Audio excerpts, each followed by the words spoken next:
I'm Kate Lustig, and this is my film analysis for Intimate Relationships about the romantic comedy When Harry Met Sally. I will start with explaining the plot of this movie, then the relationship themes, which are interdependence theory and triangular theory of love, and lastly, the conclusion. The movie starts with Harry making out with Sally's friend Amanda, and Sally is in the car in the background. She is meeting Harry for the first time so they can drive to New York together from college. Once they get there, they decide to never see each other again because Harry believes that a man and a woman can never be friends since the sex thing always gets in the way. They meet again 5 years later in an airport in New York when Harry interrupts Sally and her current boyfriend George. Harry and George were neighbors at one point, and he doesn't recognize Sally until they get on the plane, where they sit together, and Harry reveals that he is currently engaged to be married. He says that maybe they can be friends now, but their partners would wonder why they needed this relationship. They meet again in 6 years when they are both single. Sally has recently broken up with George, and Harry recently got a divorce. And Sally invites him to dinner as friends.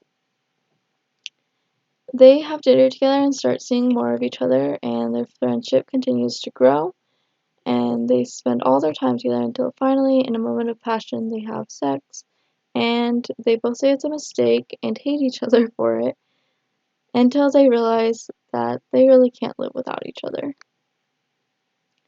Interdependence theory. It was proposed by Tibble and Kelly in 1959. This uses comparison level as a standard against what we judge our happiness and satisfaction, and comparison level for alternatives, which is the standard of current other options, determines the need of dependence on a partner. Interdependence theory can be applied to Sally and George's relationship and their breakup. When they first start dating, neither of them want kids and are focusing on their careers and have a very passionate relationship. Eventually, Sally's friends start having kids and she decides she wants this as well, but George does not. So her comparison level is a partner to start a family with, and the outcome of her relationship with George was that there was no kids and they ran out of passion. So the satisfaction of this relationship decreased. For alternatives, she had a single life, which was more likely to lead to finding a partner whom she could start a family with. And at the same time, Harry, she met again, and he was single as well. And she had very little time left to have kids, so she was desperate to move on with her life from George. So her dependence on George decreases and her dependence on Harry increases. The triangular theory of love was proposed by Sternberg in 1988. This focuses on the three corners of the triangle, which are intimacy, passion, and commitment, and combinations of these three factors explain different types of love, and all three of them explain consummate love. This can be applied to Harry's many relationships throughout the movie. When he first meets Sally, he is passionately in love with Amanda, but this is infatuous love because he is not committed to her. He makes a pass at Sally, and she denies him because she is committed to her friendship with Amanda. The second time they meet, they are both committed in relationships, but Harry's commitment is empty love to his fiancée because he is tired of dating and tired of the passionate lifestyle he had been living.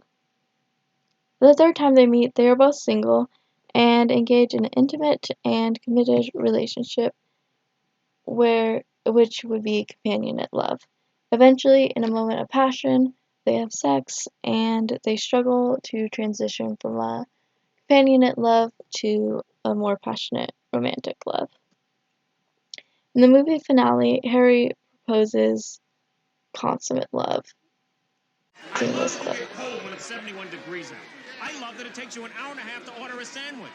I love that you get a little crinkle above your nose when you're looking at me like I'm nuts. I love that after I spend a day with you, I can still smell your perfume on my clothes. And I love that you are the last person I want to talk to before I go to sleep at night. And it's not because I'm lonely, and it's not because it's New Year's Eve. I came here tonight because when you realize you want to spend the rest of your life with somebody, you want the rest of your life to start as soon as possible. So in this clip, you can see that he is intimate about all his knowledge he has about her over the years and passionate. It's New Year's Eve, and he runs to her. He runs to the party in the middle of the night. And he wants to be committed to her for the rest of his life. And all three of these equal consummate love.